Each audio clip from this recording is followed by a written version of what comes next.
through a careful investigation of the Muslim sources. By the way, to all my Muslim friends out there who've never bothered to read your most trusted sources, may I say in advance, mwah ha ha.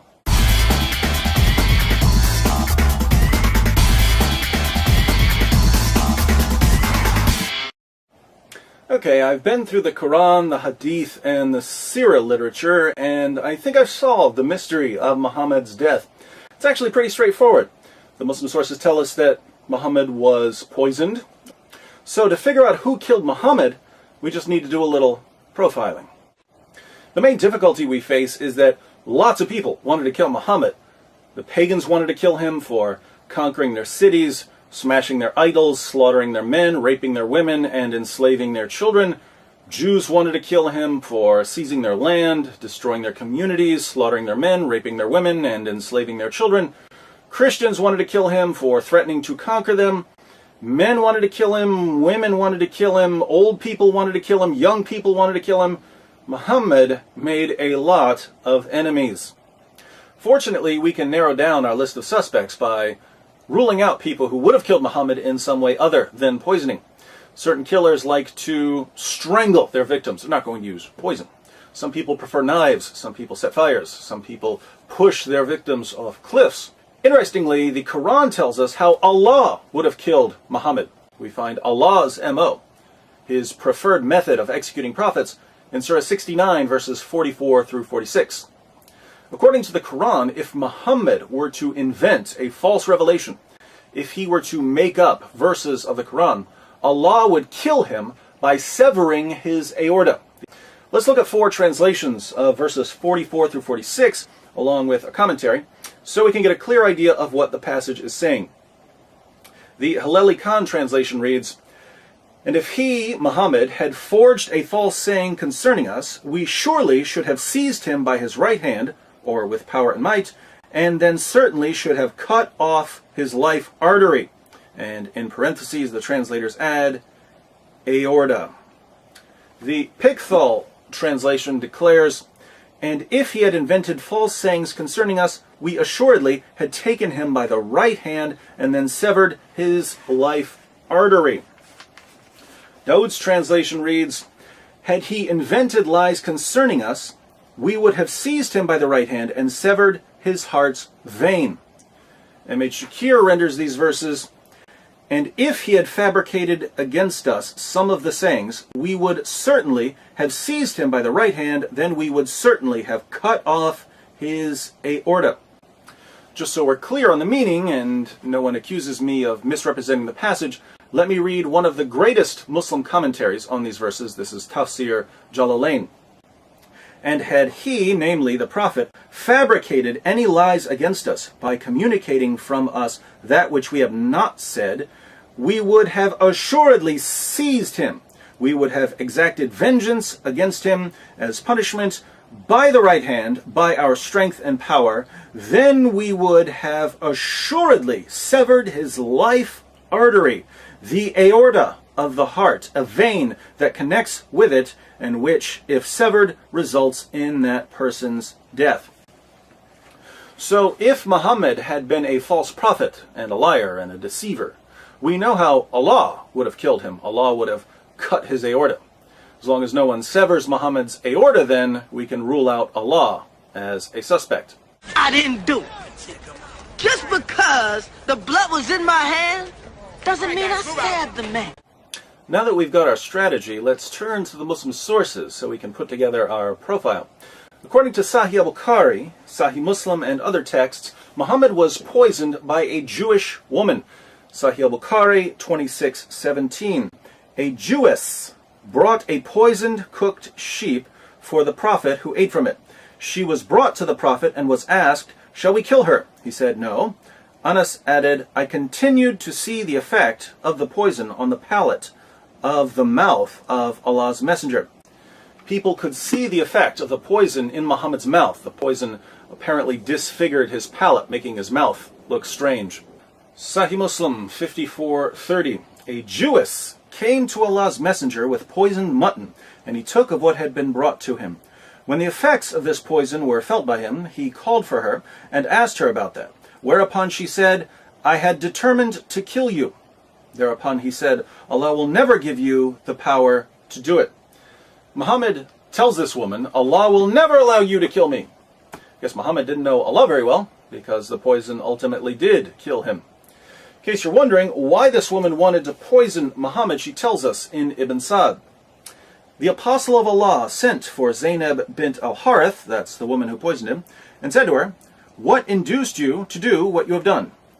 She replied, you have done to my people what you have done. You have killed my father, my uncle, and my husband, so I said to myself, if you are a prophet, the foreleg will inform you. And others have said, if you are a king, we will get rid of you.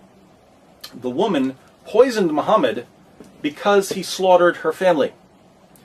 Guess Louis Farrakhan got something right.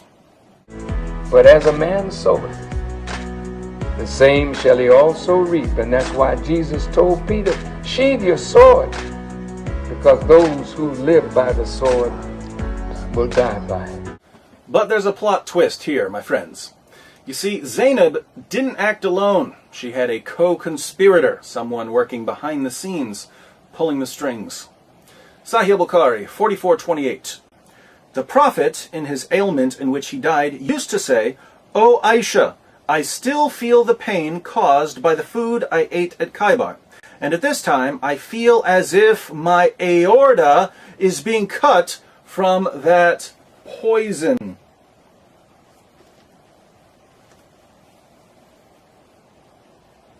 What's that, Muhammad? Something about your aorta being cut? That's funny. I seem to recall someone telling us that if he were going to kill you for being a false prophet, he'd do it by severing your aorta. But let's keep reading. Sunan Abu Dawud 44:98. A Jewess presented Muhammad at Khaybar a roasted sheep which she had poisoned.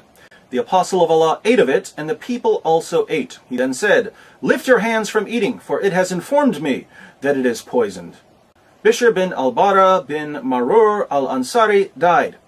So he, the Prophet, sent for the Jewess and said to her, what motivated you to do the work you have done? She said, if you were a prophet, it would not harm you. But if you were a king, I would rid the people of you. The apostle of Allah then ordered regarding her, and she was killed. He then said about the pain of which he died, I continued to feel pain from the morsel which I had eaten at Khaybar. This is the time when it has cut off my aorta. This is the time when it has cut off my aorta.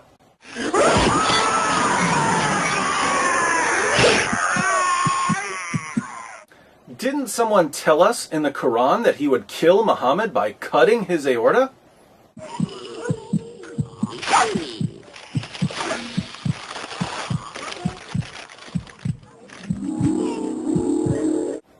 Notice the passage says that Muhammad's companion Bishr died from eating the poison.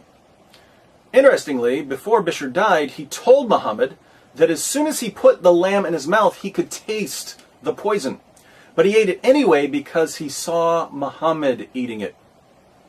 In Ibn Sa'd we read, the apostle of Allah took the foreleg, a piece of which he put into his mouth.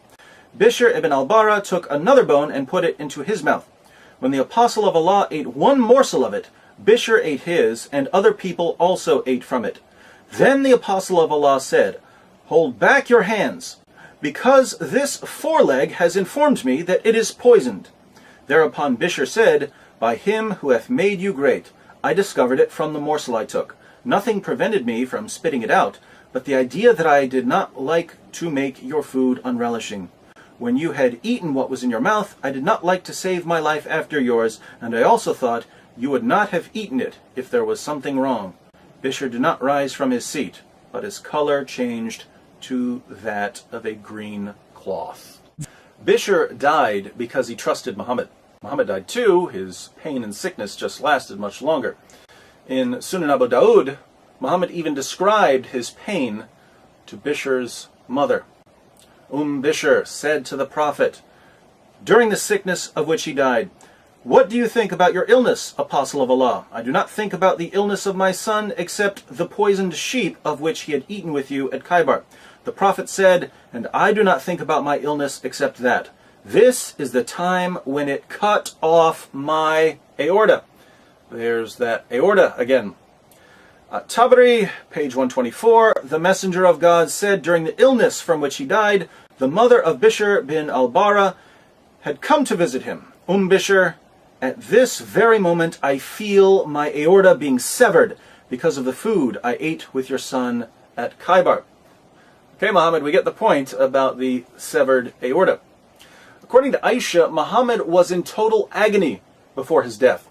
Sunan ibn Majah, 1622, Aisha said, I never saw anyone suffer more pain than the messenger of Allah. In the end, Muhammad couldn't even walk on his own. His followers had to drag him around.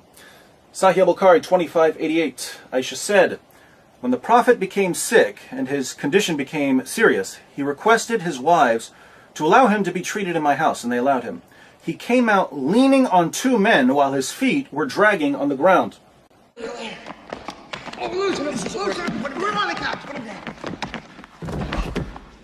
Now, since the Quran says that if Muhammad were a false prophet, Allah would sever his aorta, and Muhammad eventually admitted that he could feel his aorta being severed, you might think we have a pretty good reason to reject Muhammad and his religion.